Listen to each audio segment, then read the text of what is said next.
और मान लो कि आपके घर में किसी बच्चे की, लड़के की या लड़की का या मंगल विवाह नहीं हो रहा हो या शादी नहीं हो रही हो, या उस लड़के लड़की के लिए बहुत प्रयास कर लिया आपने, उसकी शादी हो ही नहीं रही। जितने लोग भी कथा सुन रहे हो बहुत ध्यान देना, ये जो पानी पीने का जो मटका होता है ना, जिसको हमारे यहाँ कलश कहा जाता है, हंडा कहा जाता है, जिसको हमारे यहाँ परिंडा कहा जाता है, मटका कहा जाता है, तो पहले जो मटका चलता था वो लाल कलर का चलता था, ठीक है।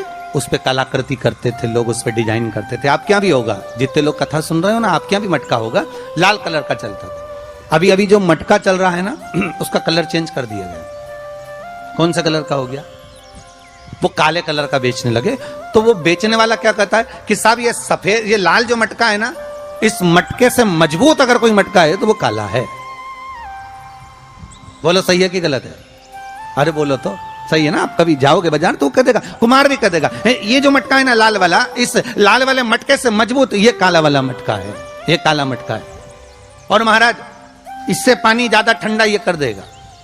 पर शिव महापुराण की कथा, लिंग पुराण की कथा कहती है, और अगर आपने बैसाख मास की कथा को श्रवण कराओ, बैसाख की एक कथा होती है, उसको अगर आपने श्रवण कराओ तो उसमें वर्णन आता है कि घर के अंदर जहां पर आप पानी पीते हो, जिस स्थान पर अन्नपूर्णा निवास करती है, जिस स्थान पर अन्नपूर्णा का वासा होता है, रसोई घर में जहां पर भोजन बनता है, उस स्थान पर काला मटका नहीं रखा जाता।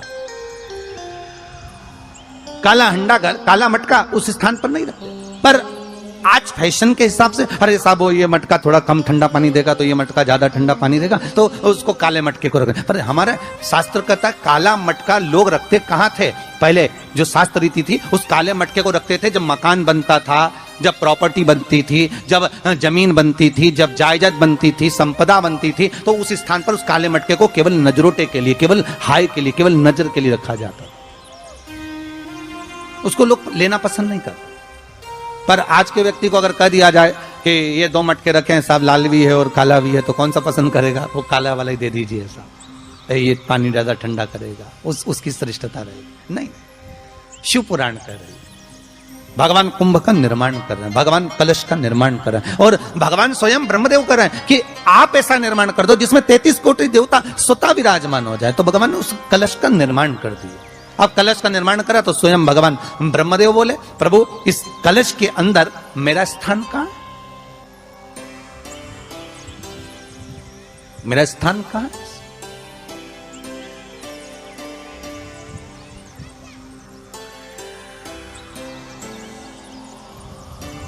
बहुत ध्यान देना महाराज, कलश का जो मुख होता है, उस मुख पर भगवान विष्णु का स्थान होता है। किसका स्थान है? भगवान विष्णु का। थोड़ा सा नीचे आओगे, जहां से कलश का मुख दबा हुआ होता है, वह जगह भगवान स्वयं शिव की होती है। किसकी जगह है? भगवान शंकर की। कलश का अग्रभाग, नीचे का भाग जहां से फैला हुआ होता है, वहां ब्रह्मा का आधिपत्य स्थापित होता है। फिर कलश का जो नीचे का भाग होता है, वो भगवान शिव और शक्ति का स्थान होता है। कलश के बाहरी भाग में, जहां पर बाहर का हिस्सा होता है, उस कलश के बाहरी भाग में 33 कोटि देवताओं को भगवान शंकर ने लाकर विराजमान किया होता है। महाराज भगवान शंकर 33 कोटि देवताओं को निमंत्रण देकर उस कलश में विराजमान कर दिया। कितना सुंदर है महाराज जी। उस आम के पल्लव की महत्वता को जरा जानिएगा, बहुत बहुत ध्यान दीजिएगा। आम के पत्ते देखे आप लोगों ने? अरे बोलो जम के तो बोलो, देखें। उसका प्रयोग कभी आप लोगों ने करा? आम के पत्ते का कभी प्रयोग कर कर देखिएगा। अभी तो नवरात्रि चल रही है, नवरात्रे में जब 5वां दिन नवरात्रे का रहे, चैत्री नवरात्रे का 5वां दिन रहे, और मान लो कि आपके घर में किसी बच्चे की, लड़के की या लड़की का या मंगल विवाह नहीं हो रहा हो या शादी नहीं हो रही हो, या उस लड़के लड़की के लिए बहुत प्रयास कर लिया आपने, उसकी शादी हो ही नहीं रही, अथक प्रयास आपने कर लिया और उसका मंगल विवाह नहीं हो रहा, तो ये देवी भागवत में स्पष्ट कहा गया, देवी भागवत में वर्णन किया गया है, देवी भागवत में वर्णित किया गया। और देवी भागवत में कहा गया कि आम का जो पत्ते होते हैं, आम का जो पत्ता होता है, आम का जो पल्लव होता है, उस आम के पत्ते पर हल्दी और सिंदूर इन दोनों से स्वस्तिक का निर्माण किया जाए। देवी भागवत का संवाद है, बहुत ध्यान देना महाराज। जिन कन्याओं का विवाह ना हो पंचमी के दिन, नवरात्रे की कोई सी भी पंचमी, मतलब जो पंचमी तिथि पड़ेगी, कोई भी नवरात्र हो, चाहे वो 4 नवरात्र में से, चाहे वो पौष का हो, अश्विन का हो, चैत्र का हो, आषाढ़ का हो, किसी भी नवरात्र में आप कर सकते हैं। एक पान के पत्ते पर, एक ही पत्ते पर जो 2 स्वस्तिक बनेंगे, एक हल्दी का बनेगा, एक सिंदूर का बनेगा। बस अंतर इतना है, जो हल्दी का स्वस्तिक है उस पर कंकु के चावल अर्थात रौली के चावल, रोली कुंकू के चावल रखना है, और जो सिंदूर का है उस पे हल्दी के चावल रखना है। इतना रखकर जिस लड़का लड़की का विवाह नहीं होता उसकी हथेली पर रखकर उसका नाम और गोत्र बोलकर महाराज उसको ले जाकर नीम के पेड़ के नीचे उसको रख दिया जाता है। मात्र 3.5 या 4 महीने ऐसे रहते हैं जिसके अंदर उस लड़का लड़की का विवाह पक्का हो जाता है। जिसका विवाह नहीं होता केवल उसी के लिए, जिसका मंगल विवाह ना हो रहा। आम के पल्लव में शिव का वर प्रदान है, आम के पल्लव में शंकर का आशीर्वाद, आम के पल्लव में शिव का।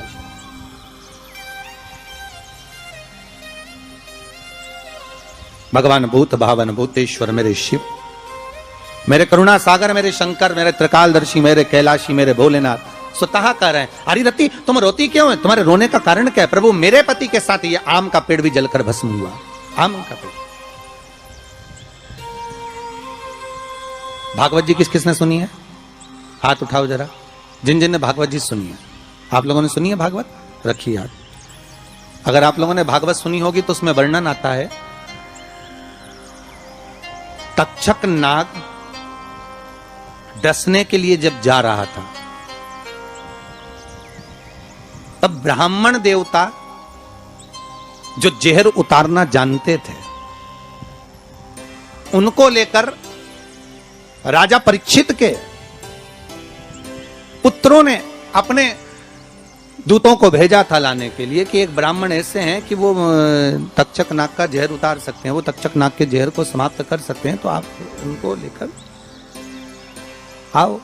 और वो तक्षक नाग का जहर उतारने वाले उस ब्राह्मण को लेकर जा रहे थे। तो सर्प ने विचार करा, तक्षक नाग ने कि बताओ ये तो गजब का काम कर रहा, अगर ये ब्राह्मण पहुंच गया तो ये ब्राह्मण तो सर्प का जहर उतार देगा। तो सांप तक्षक नाग को ये चिंता लग गई कि मेरे को ही डसना है और मेरे जहर ये उतार देगा, और डसने भी एक ही बार है और मरना चाहिए परीक्षित को श्राप लगाए, अब करूं तो करूं क्या।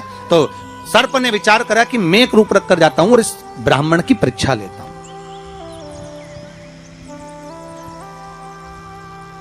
सर्प रूप रख कर गया। भागवत आप लोगों ने श्रवण करी होगी। तो जब तक्षक रूप रख कर गया और उस ब्राह्मण के पास में जाकर पूछा कि ब्राह्मण देवता ये बताओ कि आप कहां जा रहे हो? तो ब्राह्मण बोला आपको नहीं मालूम, राजा परीक्षित को सांप डसने वाला है तक्षक नाग और मैं जहर उतारना जानता हूं। अच्छा आप जहर उतार दोगे? हाँ। तो किस लिए जा रहे हो? जहर उतारने के लिए। तो जहर उतारने क्यों जा रहे हो?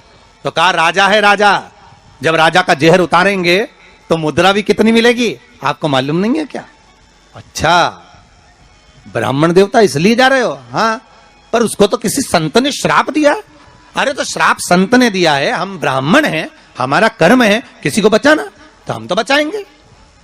अच्छा आप में इतनी सामर्थ्यता है कि आप तक्षक नाग का जहर उतार दो? अरे तक्षक नाग आकर अगर मेरे सामने खड़ा हो जाए और किसी को डस ले तो यह पक्का है कि मैं जहर उतार सकता हूं। अच्छा तो इतने में तक्षक नाग सामने बिल्कुल प्रकट हो गया और तक्षक नाग प्रकट होकर बोला बता ब्राह्मण किसको डसूं मैं? ब्राह्मण ने कह दिया तुम्हारी मर्जी पड़े उसको डसो। सामने एक पेड़ था, उस पेड़ को ब्राह्मण ने उस तक्षक नाग ने डस लिया। अब तक्षक नाग ने उस पेड़ को डसा और डसने के बाद में वो पेड़ पूरा जल गया, पूरा जल गया। अब पेड़ तो जल गया पर ब्राह्मण जो था जिसको परीक्षा देना थी वो ब्राह्मण को यह नहीं मालूम था कि इस पेड़ पर एक संत बैठकर साधना कर रहा था, तपस्या कर रहा था, और जब वो पेड़ जला तो वो संत भी जल गया, संत भी जल गया।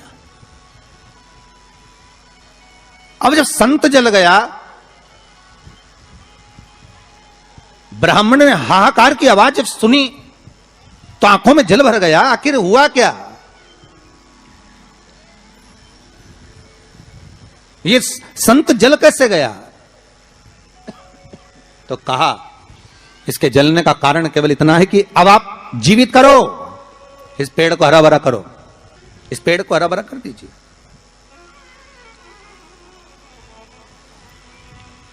और ब्राह्मण ने हाथ की अंजलि में जल लिया।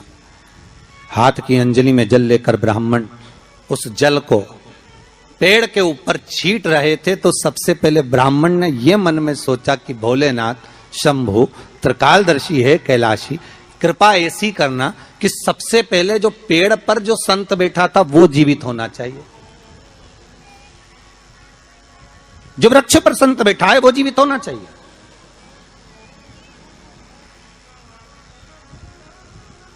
हाथ का जल ब्राह्मण ने जैसे ही छोड़ा, छोड़ते से ही पेड़ भी हरा भरा हो गया और उसके ऊपर जो संत बैठे थे वो भी जीवित हो गए। जीवित हो गए तो तक्षक नाग को ये लगा कि इसने एक जले हुए पेड़ को जीवित कर दिया, वापिस हरा भरा कर दिया, और इसने ऊपर बैठे हुए संत को वापिस जीवित कर दिया। तो ये पक्का है कि मतलब ये तक्षक नाग का जहर, मतलब मेरा जहर राजा परीक्षित को उतार सकता है। तो तक्षक नाग ने अपनी बात को पलटा और पलट कर कहा, महाराज जी हाथ जोड़कर निवेदन करता हूं, जितना राजा परीक्षित के पुत्र आपको धन देंगे उससे 1000 गुना धन मैं आपको देता हूं। ब्राह्मण ने कहा ठीक है, अगर दक्षिणा से बड़ी दक्षिणा हमको एक ही जगह पर मिल रही है तो फिर हमें जाने की जरूरत क्या। ब्राह्मण ने दक्षिणा ली, वापिस मुड़ गया, वापिस मुड़ गया।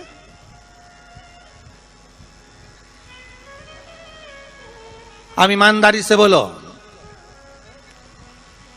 वो ब्राह्मण नरक गया होगा कि स्वर्ग गया होगा? जरा जम के बोलना हो, सुनाई देना चाहिए हमको। कहां गया होगा? नरक।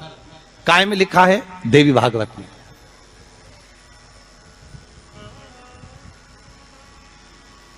उसका कारण क्या था?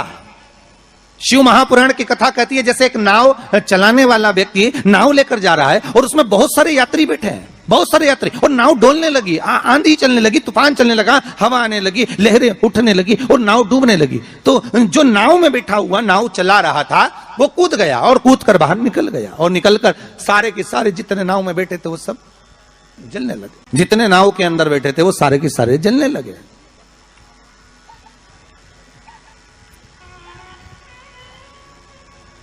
जब वो सारे के सारे पानी में डूबने लगे और पानी में नाव में जाकर सबकी सब जब डूब रहे हैं, सब मर गए। सारे के सारे जो नाव में बैठे थे, जो तैरना जानते थे वो बाहर निकल गए, बाकी के सब डूब गए। नाव चलाने वाला जब उसके प्राण छूटे तो उसको एक नरक नहीं मिला, कम से कम 94 नरकों में वो नाव चलाने वाला गिरा। शिव महापुराण की कथा कहती। तो उस नाव चलाने वाले ने भगवान से पूछा